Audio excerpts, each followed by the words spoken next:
Hola, hola, compañeros y compañeras de Derecho. Ya estamos aquí nuevamente con nuestra clase de Derecho Internacional. Bueno, nuestra clase de Derecho Internacional, que es una. Está el profesor Simón Peralta en Sástiga y vamos a continuar con el mundo o la comunidad internacional. Es tan vasta, es tan compleja que tenemos que ir visualizando todos los sujetos que intervienen en el derecho internacional. Ya no solamente son los estados, ya no solamente son los países y sus gobiernos. El mundo evoluciona, el mundo se transforma, que pues ya están inmersos otros sujetos que hay que tomar en cuenta, que hay que visualizar, porque no solamente hay que regular a los estados, también hay que regular a estos otros sujetos internacionales que pues de alguna manera también tienen su personalidad, su función y se desempeñan. Tan es así como lo hemos visto que hoy se trata de crear un impuesto global, un impuesto mundial, empresas transnacionales como son Amazon, como son Facebook, que se encuentran en todo el mundo y en todo el mundo pues obtienen sus ganancias, sus utilidades y pues que hay que legalizar, hay que reglamentar y que por tanto hay que también obligarles a que paguen pues a que contribuyan con los estados. Así como tienes un beneficio, pues bueno, pues entonces ahora tú parte de ese beneficio, repártelo en el lugar donde tú te das recibes ese beneficio para que sus pobladores puedan tener y el Estado pueda tener ingresos y en consecuencia pueda solventar los servicios públicos que está obligado a dar a la población dentro de su país. La comunidad internacional es muy vasta, es muy compleja, abarca mucho y no solamente a los estados. Vamos a ir desglosando quiénes son esa comunidad internacional, quiénes conforman esa comunidad internacional, visualizando en qué consisten sus diferencias con otro tipo de entidades internacionales para ir comprendiendo mucho mejor lo que es el derecho internacional. Ahora, no solamente es reglamentar las relaciones entre Estados Unidos y China, resolver los problemas entre Rusia y Japón, por decir algo, sino también reglamentar las relaciones entre México, por ejemplo. Ahí lo tenemos con Pfizer, lo tenemos con AstraZeneca, que serán tratados, convenios, para poder que las vacunas llegaran a México, ¿sí? Donde se tuvo que negociar un contrato de carácter internacional entre un país con una empresa transnacional o una empresa internacional, y así por el estilo. Entonces, entendamos este mundo de la comunidad internacional, este mundo de la diplomacia, este mundo de los negocios de carácter internacional o de carácter mundial. Lo que vamos a ver son organismos internacionales especializados. La conflictiva internacional o la problemática internacional es tan vasta, es tan compleja, que no es suficiente con tener un organismo mundial llamado ONU, que no es suficiente tener un organismo regional llamado la OEA, sino que los problemas son mundiales, políticos, económicos, sociales, financieros, culturales, inclusive beligerantes o bélicos, que hay que establecer un organismo internacional especializado, dedicado únicamente a atender esa problemática, ese problema o ese conflicto.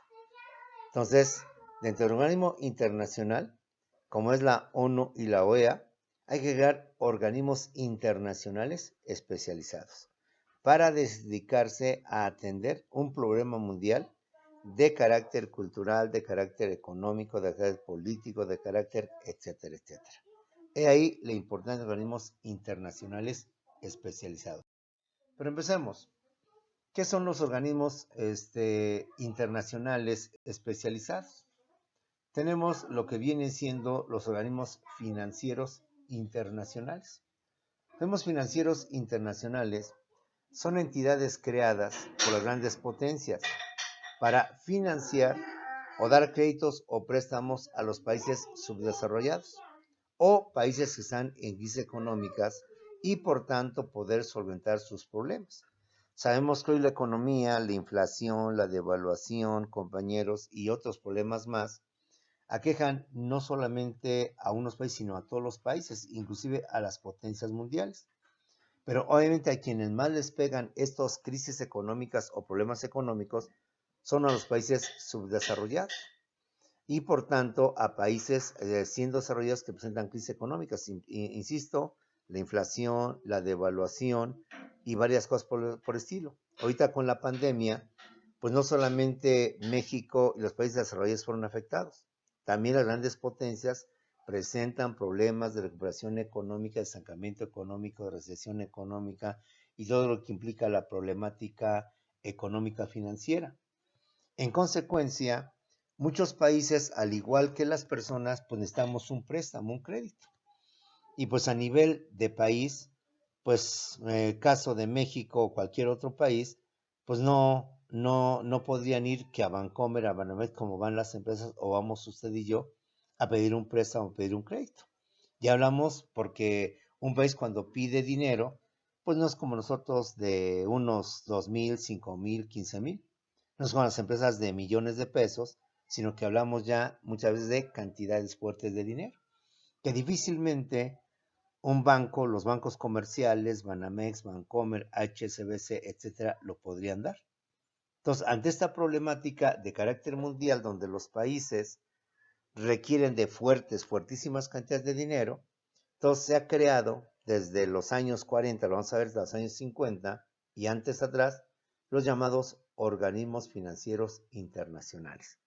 Los organismos financieros internacionales son entidades, entes, creadas por las grandes potencias, Japón, Estados Unidos, Rusia, China, con economías fuertes, con economías solventes, para financiar o dar créditos o préstamos a los países subdesarrollados, países desarrollados, a los países pobres o países que entraron en crisis económicas para solventar sus problemas. Y son tres: el Fondo Monetario Internacional, conocido por sus iniciales el FMI, el Banco Mundial, conocido por sus iniciales el BM, y el Banco Interamericano de Desarrollo, conocido por sus iniciales por el BID, ¿sí?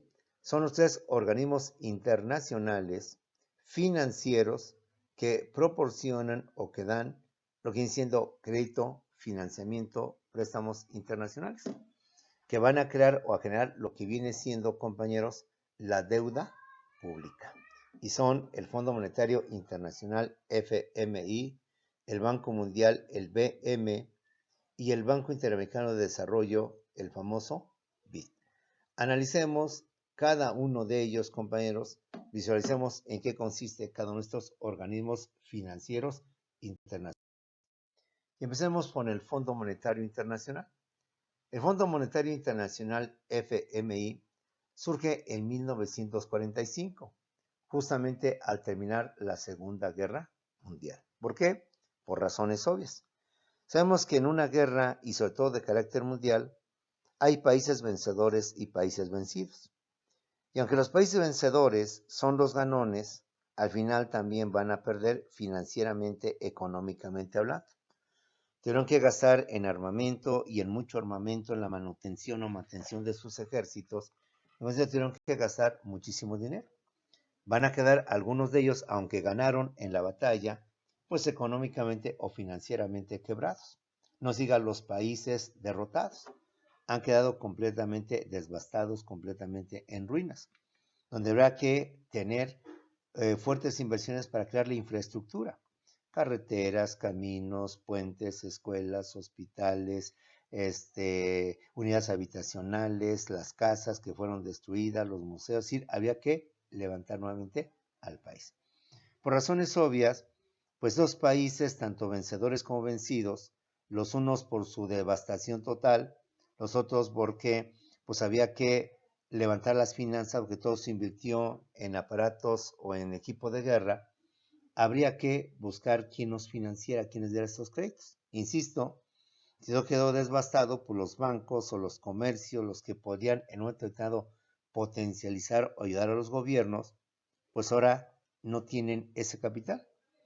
Entonces, de ahí la importancia de crear un organismo, desde antes de terminar la guerra, eso de que ya se visualizó o se visualizaba la intención de crear un organismo por aquellas potencias para poder financiar, dar créditos, préstamos a este tipo de países. Por eso no es raro, o al menos tiene su lógica, que estos organismos o este organismo del Fondo Monetario Internacional se ha creado justamente al finalizar la Segunda Guerra Mundial en el año de 1945, porque ya se veía pues lo que implicaba países derrotados, países vencidos y países que había que levantar lo que eran sus economías, el Fondo Monetario Nacional. Sus funciones. Dentro de muchas funciones, además de dar préstamos y créditos, no solamente es eso. El FMI, su función es mantener la estabilidad financiera y monetaria internacional, la estabilidad del sistema de pagos internacionales y tipos de cambio que permitan a los países efectuar transacciones entre sí, compañeros. Esto es, como tú bien lo sabes, las transacciones internacionales tienen repercusiones en todo el mundo. Hemos visto devaluaciones o crisis económicas a nivel mundial, que aunque sean en un país, tienen el famoso efecto que repercute en las demás países, por la dependencia que existe entre los países. México sabemos que depende mucho de la economía norteamericana, de tal manera que cualquier afectación a esa economía, obviamente nos va a repercutir hacia nosotros. Que cualquier proceso inflacionario que se dé en Estados Unidos también va a repercutir o afectar hacia nosotros. Por ello, el FMI, una de sus funciones es mantener la estabilidad financiera y monetaria a nivel internacional. La estabilidad del sistema de pagos internacionales y los tipos de cambio que permitan a los países efectuar sus transacciones entre sí. Lo que, de ahí la importancia que te he hecho ver de lo que es el diario oficial y también la importancia de lo que es ver el tipo de cambio, cómo va evolucionando la moneda. Porque tú bien sabes que en un país donde se devalúa la moneda, va a tener también problemas financieros a nivel mundial. Porque el valor de la moneda de un país con el valor de la moneda de otro país, pues va a ser grande y por tanto las transacciones o las operaciones mercantiles van a sufrir un quebranto. Quizás los países endeudados ya no tendrán la solvencia económica para poder liquidar sus deudas precisamente porque su moneda quedó devaluada. Porque el préstamo que contrató, que va a contratar con un país, pues simplemente lo va a hundir más que ayudarlo, porque su moneda se devaluó, porque su moneda se depreció y su moneda, por tanto, va a tener un menor valor a nivel mundial, a nivel internacional. De igual manera, una moneda que se sobrevalúa, una moneda que con motivo de la economía llega a tener mayor valor, pues va también a traer consecuencias internacionales y hay que tratar de mantener esa estabilidad financiera, esa estabilidad monetaria para evitar problemas o trastornos económicos a nivel mundial que ya se han dado y que han venido a dar al lastre con problemas que aunque dan en un país, repercuten en otro tipo de países. Es unas funciones del Fondo Monetario Internacional, no la única. Fondo Monetario Internacional trata de evitar y por tanto ayudar financieramente para resolver las crisis económicas. Cuando la devaluación de la moneda de un país, cuando los precios de inflación de los productos suben a nubes estratosféricas, entonces hay que inyectarles dinero, precisamente para evitar o ayudar y resolver, por tanto, las crisis económicas que presentan esos países, para fomentar el crecimiento y el desarrollo económico de esos países. Habiendo crisis económicas, pues evidentemente va a haber fuentes de empleo, evidentemente va a haber fuentes de trabajo, va a haber empresas en crecimiento, en desarrollo, inyectándoles dinero, al menos esa es la idea teóricamente, pues se inyecta dinero a la inversión, se inyecta dinero a las empresas, se inyecta dinero a la producción. De esta manera se da el crecimiento de lo que es el Producto Interno Bruto. También su función es aliviar la pobreza. Sabemos que la pobreza es algo que un lacerante que afecta a toda la humanidad, porque aunque la pobreza no se dé en las grandes potencias, la pobreza va a hacer que tarde o temprano las potencias tengan que vivir este tipo de consecuencias. Ejemplo, ¿qué está viviendo Europa? ¿Qué está viviendo Estados Unidos? Pues la famosa migración. En Europa, de países de personas de Asia y de África, que al vivir en pobreza o en extrema pobreza buscan opciones alternativas y una es ir a Europa, donde hay mejores empleos, mejores oportunidades para poder solventar su crisis económica. ¿Qué se ha enfrentado Estados Unidos?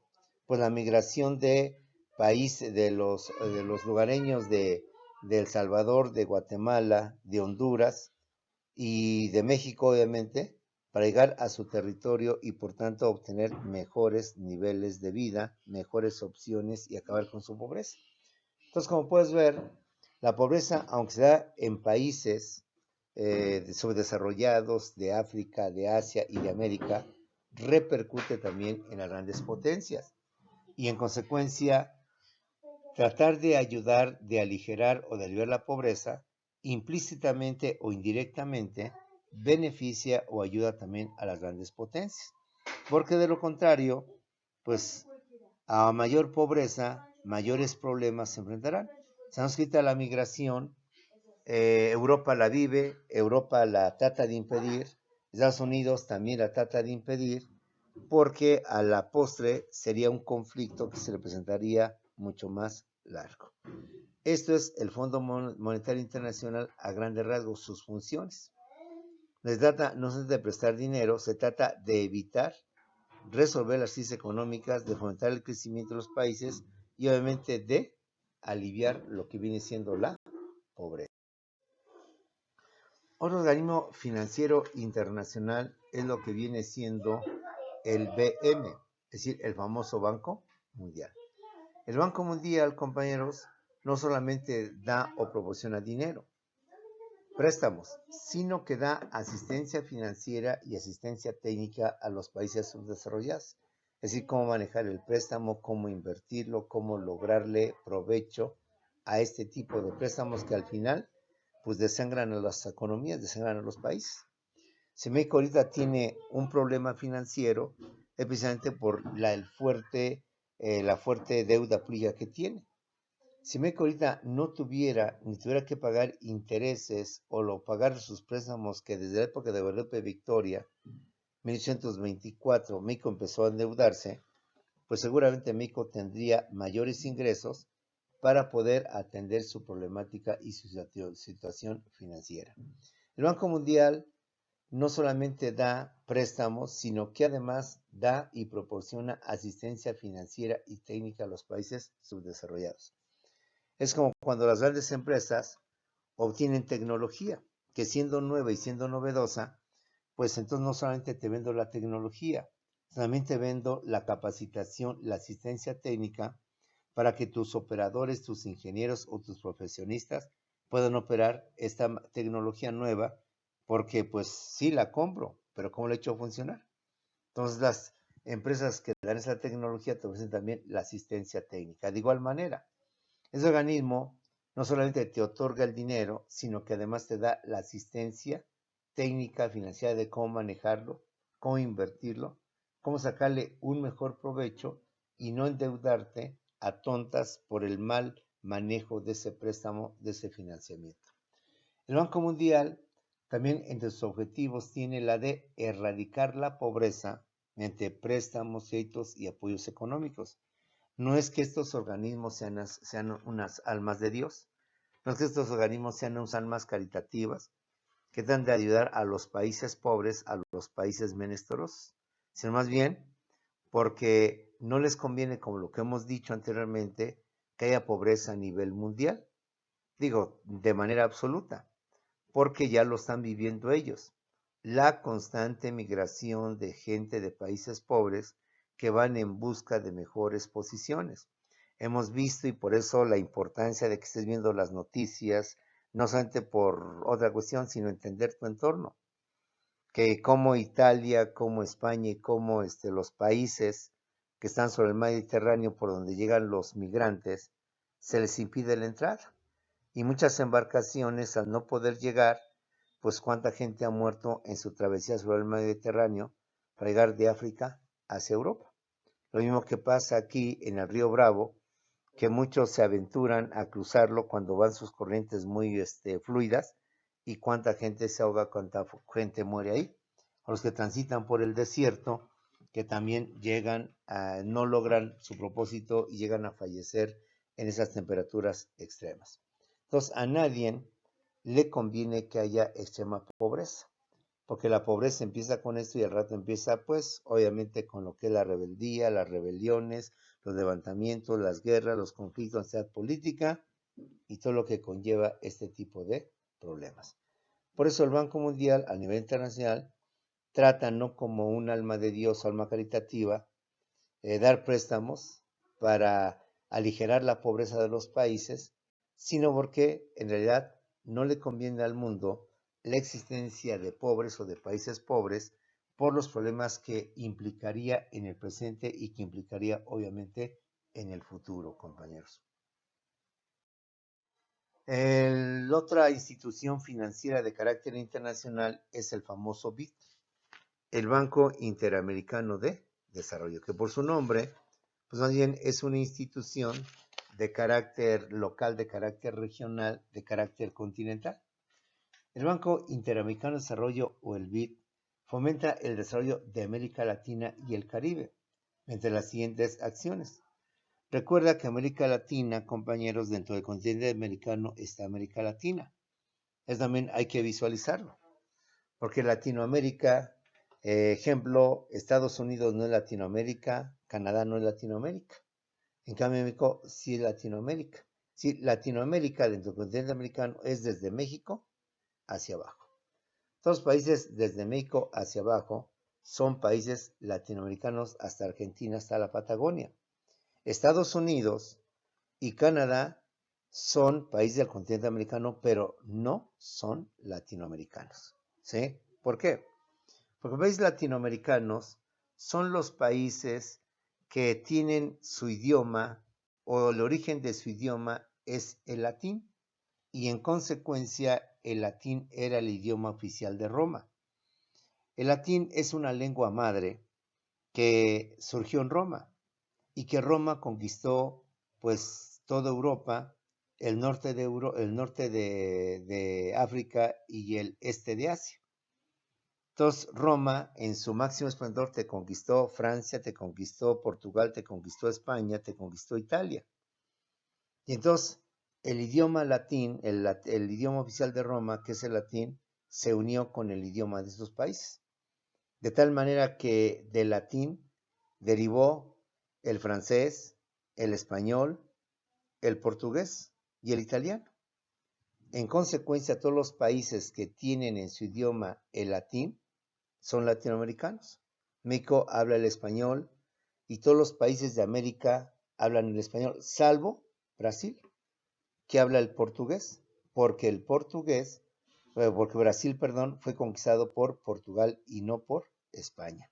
Y entonces Portugal le hereda a Brasil su idioma, el portugués. Pero el portugués, a su vez, se creó bajo la influencia del latín.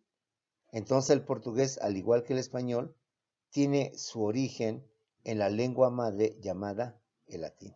El francés y el italiano, misma situación.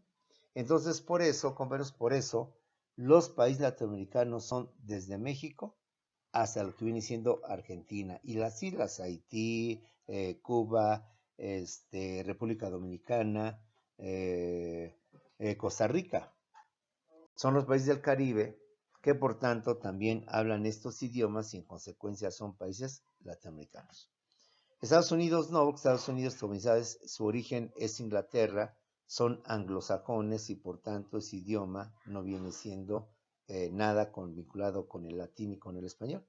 Y en Canadá, aunque se habla ahí el francés, pero el francés viene siendo también una lengua derivada del latín, también se habla el inglés. Es decir, ahí pues no sé qué porcentaje, pero se habla en términos didácticos, 50% inglés, 50% francés.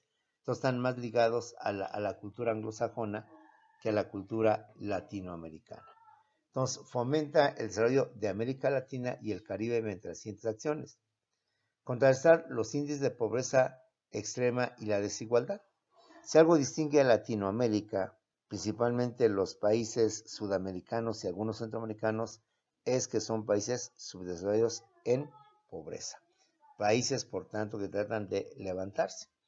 País, por tanto, en donde Haití, por ejemplo, República Dominicana, Guatemala, Honduras, El Salvador, pues sabemos que si México anda mal, estos países andan peor, y dicho con respeto. Entonces, estos países subdesarrollados o en crisis, se trata de, a través del BID, pues contrarrestar esos índices de pobreza. Repito, no porque estos organismos sean unas almas de Dios, unas almas caritativas, sino que precisamente se trata de que estos países, su pobreza, como lo está haciendo Honduras, pues sus habitantes vayan desde Honduras, atravesando Guatemala, atravesando El Salvador, hasta llegar hasta Estados Unidos, pasando por México, para mejorar sus condiciones de vida. Contrarrestar los índices de pobreza extrema y la desigualdad. Lograr el desarrollo regional sustentable sin daño al medio ambiente. Ahí está pues lo que son estos organismos financieros internacionales. Reitero, no son unas almas de Dios, no son unas almas caritativas, son organismos que muchas veces inclusive se dice, tratan de solventar la pobreza de los países, pero más bien fomentan al mismo tiempo más pobreza en los países. ¿Por qué? Porque estos países se siguen endeudando y de por vida siguen endeudando. Y en consecuencia, al seguirse endeudando, pues no van a dejar de ser países que van a seguir siendo pobres. Y que también, así como les he dicho, no le conviene al mundo que haya países, que haya pobreza, también a las potencias sí les conviene que exista pobreza. Y de alguna manera indirectamente fomenta este tipo de pobreza. ¿Por qué? Porque al final, al habiendo pobres, las grandes potencias pueden seguir manejando sus economías a su manera, vendiendo sus productos a su manera, fijando precios a su manera y obteniendo materias primas a bajo costo, a bajo precio, empezando por la mano de obra. Al tener mano de obra más barata, solamente ellos incrementan sus ganancias. Un ejemplo, lo mismo tener un McDonald's en Estados Unidos a tener un McDonald's en México o en cualquier país de América Latina. Lo mismo tener un Kentucky, un fried chicken pollo en Estados Unidos, a tener miles de Kentuckys en todo lo que es América Latina. ¿Por qué? Porque el pago que se hace en Estados Unidos pues es muy diferente al pago que se hace a los trabajadores o empleados de Kentucky o de McDonald's en México. Ya lo hemos hablado mucho de esto. Estados Unidos no se paga por jornada de trabajo, sino por hora. Eso no tengo entendido, ahorita el costo de la hora en Estados Unidos a un empleado de Kentucky, el más bajo andaría promedio, creo que ya está en $9 o en $7. Hágalo en $7, ¿sí?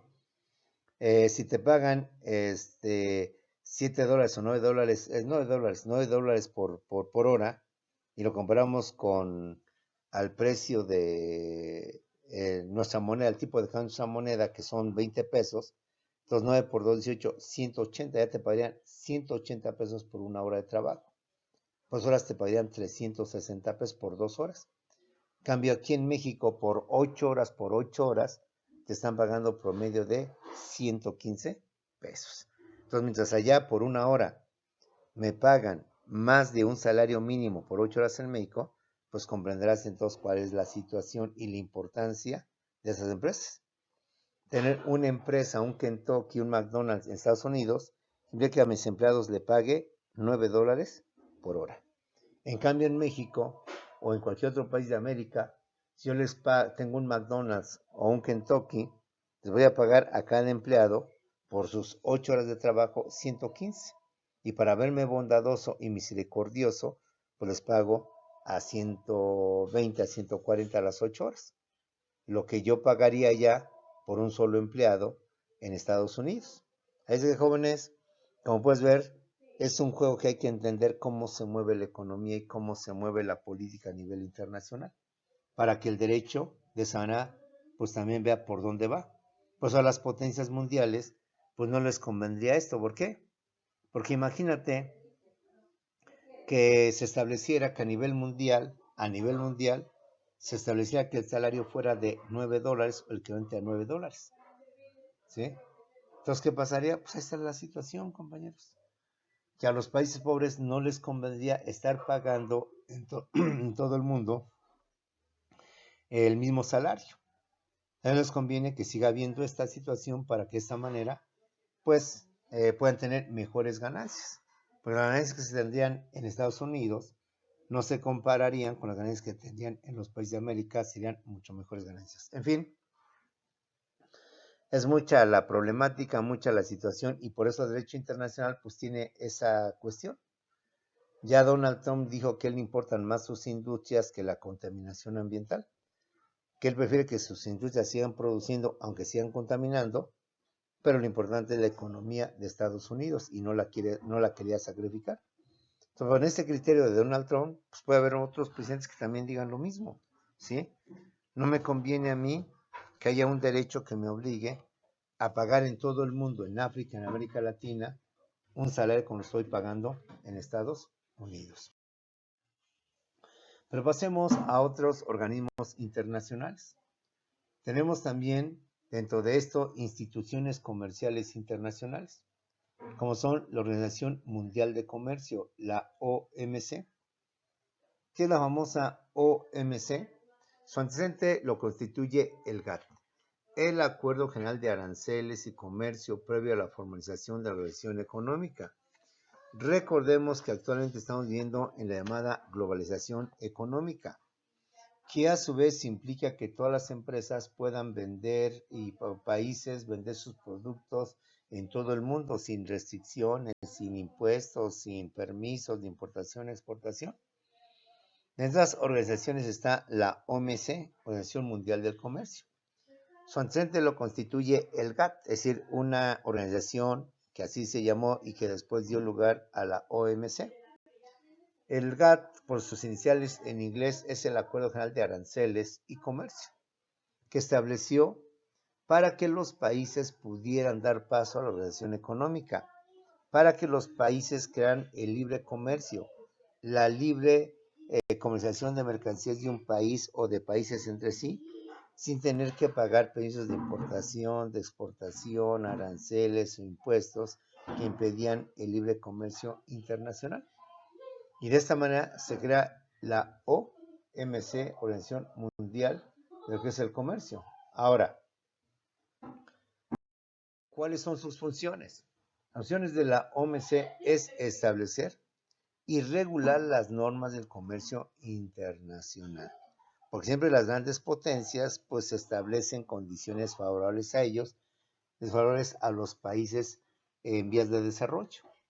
Entonces, la OMC tiene por objeto regular y establecer las normas del comercio internacional bajo las cuales habrá de regirse las transacciones, operaciones mercantiles de un país con otro país o de un país con un organismo internacional o una empresa transnacional.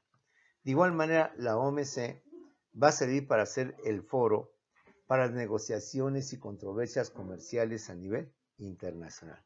Como toda operación comercial y toda transacción comercial, puede haber problemas, puede haber controversias, puede haber conflictos. En consecuencia, para que esto no haya o no exista, se van a establecer foros para que estos foros permitan a través de todo esto llevar a cabo negociaciones y atender este tipo de controversias. La OMC, ante la globalización económica, ante el libre comercio, trata desde ahorita ir estableciendo normas, leyes que regulen estas transacciones comerciales, que eviten conflictos entre los países y a la postre eviten guerras o conflictos beligerantes entre los países en conflicto, para establecer negociaciones y controversias comerciales a nivel internacional. Es decir, nos estamos internacionalizando, mundializando. Ya empezamos con el comercio, ya está el libre comercio. No descartes, como vamos a ver en su momento oportuno, que también los países están uniendo militarmente, están formando organizaciones de carácter militar para poder hacer mejor fuerte ante una posible tercera y obviamente, como dicen, última guerra mundial. Porque así como los países para sobrevivir se están uniendo comercialmente hablando, a futuro los países van a unirse militarmente y de hecho no van a unirse, ya se están uniendo, ya están unidos, ya lo veremos en su momento oportuno. Otro organismo internacional especializado es la famosa UNICEF, que seguramente muchos de ustedes ya la hemos escuchado, ya la hemos visualizado, pero de forma concreta, de forma amplia, ¿a qué significa la UNICEF? La UNICEF por principio significa el Fondo de las Naciones Unidas para la Infancia. Recuerda que los organismos internacionales especializados están vinculados a la ONU, es decir, están ligados a la ONU. No son organismos independientes o separados de la ONU, están ligados a lo que viene siendo la función de la Organización de las Naciones Unidas. El Fondo de las Naciones Unidas para la Infancia o la UNICEF tiene como objetivo garantizar el cumplimiento de los derechos de la infancia y adolescencia, asegurando su bienestar en todo el mundo. Sabemos que una de las clases vulnerables de la sociedad a nivel mundial son los jóvenes, son los niños, son los adolescentes, bien sea porque los abandonan, bien sea por su situación en que se encuentran. En consecuencia, la UNICEF tiene por objeto lograr y garantizar el cumplimiento de los derechos de la infancia y la adolescencia, asegurando de su bienestar en todo el mundo. Organismo internacional que seguramente es de gran trascendencia para ustedes que están haciendo es la CIG, la Corte Internacional de Justicia, que es el órgano principal, es el principal órgano judicial de la ONU, compañeros, y cuyas funciones son, está encargada de decidir las controversias jurídicas que le sean sometidas por los estados conforme al derecho internacional. Es decir, a nivel mundial, un problema lo va a resolver una corte o una autoridad judicial de carácter mundial. ¿Y quién es esa? Sino más que la CIG. Pero aquí es muy concreto precisar esto. Va a resolver las controversias, los problemas entre los estados, siempre y cuando los estados la sometan a esa instancia internacional. Si mientras un estado, con motivo de una relación que tiene otro estado, no lo quiere hacer, pues no se va a poder. Se requiere que los países en conflicto estén de acuerdo y estén dispuestos a acatar, a obedecer la sentencia o la decisión que emite en su momento oportuno la CIG. Es decir, ya desde ahorita te está visualizando lo difícil que sería llevar ante el Tribunal Internacional, en este caso la Corte Internacional de Justicia, un asunto eminentemente jurídico. Porque algunos países no lo han aceptado, porque algunos países no estarían dispuestos, y no hay forma, pues, de lograr o de obligar, mejor dicho, de obligar a que esos países, en esos países potencias mundiales, pero en un momento determinado, encontrarse dentro de este supuesto. Claro, con motivo del libre comercio ya se ha abierto esa posibilidad. Y ya de hecho los asuntos, cuando hay problemas comerciales, que te vendí, que no te vendí, que si es el peso, que no es el peso, que es la mercancía, que no es la mercancía. Ejemplo, ahorita no recuerdo qué país iba a demandar a uno de los laboratorios de las vacunas anti-COVID, porque no había entregado las cantidades contratadas de las vacunas. Entonces, como puedes ver, ahí hay un problema internacional, no entre países, sino entre un país con una farmacéutica internacional del COVID, donde se ventilaría pensando que hubiera habido un problema más fuerte, pues en la CIG. Acordamos, llevamos un acuerdo para que este conflicto pues se lleve a cabo por un organismo internacional especializado, y qué mejor que la famosa CIG. De igual manera, la CIG se encarga de emitir dictámenes sobre cuestiones jurídicas que le sometan los órganos o organismos del sistema de Naciones Unidas y que tengan la autorización para hacerlo. Puede ser también que con motivo del comercio internacional, como suele suceder, nos vengan contemplados algunas situaciones especiales, como el que el país ha entrado en guerra, como que el país donde están hay problemas electorales, no se ponen de acuerdo quién es la autoridad, etcétera, etcétera. Entonces, esas controversias o esos problemas se pueden plantear ante la SIC para que con un criterio jurídico y en base, pues, a los sistemas legales pueda resolver cómo se manejaría ese problema, ese conflicto, para que esa manera se pueda solventar a nivel internacional. Entonces, como puedes ver, aquí se requiere también que que las autoridades, que los organismos lo sometan para que la SIC lo pueda dictaminar y lo pueda decidir. ¿Sí? Tenemos la Comisión Internacional de Derechos Humanos, la CIDH, así como una Comisión Nacional de Derechos Humanos, una comisión o varias comisiones estatales de derechos humanos. Tenemos una Comisión Mundial o Internacional de Derechos Humanos. Su principal función es promover, obviamente, la observancia, la aplicación y la defensa de los derechos humanos, evitar que los países violenten los derechos humanos de su población, como lo está pasando en Nicaragua, lo está pasando en Venezuela y lo está pasando también ahorita en lo que viene siendo Cuba, Venezuela, Nicaragua y Cuba. Entonces, esta comisión se va a encargar de que los países observen y los países defiendan lo que son los derechos humanos y en todo caso, para eso va a estar la Comisión Internacional de los Derechos Humanos. Pues bueno, jóvenes, con esto vamos conociendo un poquito más el mundo de la diplomacia, el mundo de las relaciones exteriores, los sujetos del derecho internacional, que como puedes ver son muchos, son vastos. De hecho, la tarea que te dejé la última vez fue precisamente que yo te mencioné pues a los, según mi criterio, más importantes, los más trascendentes, pero te dejé también que investigaras qué otros organismos internacionales existen, que son bastantes, que a lo mejor algún día puedes utilizar o puedes manejar dentro de lo que vienen siendo tus asuntos legales o conflictos internacionales. Nos vemos, compañeros, en unos cuantos segundos en Zoom para continuar con lo que viene siendo nuestra tarea y nuestras declaraciones sobre esta materia de derecho internacional.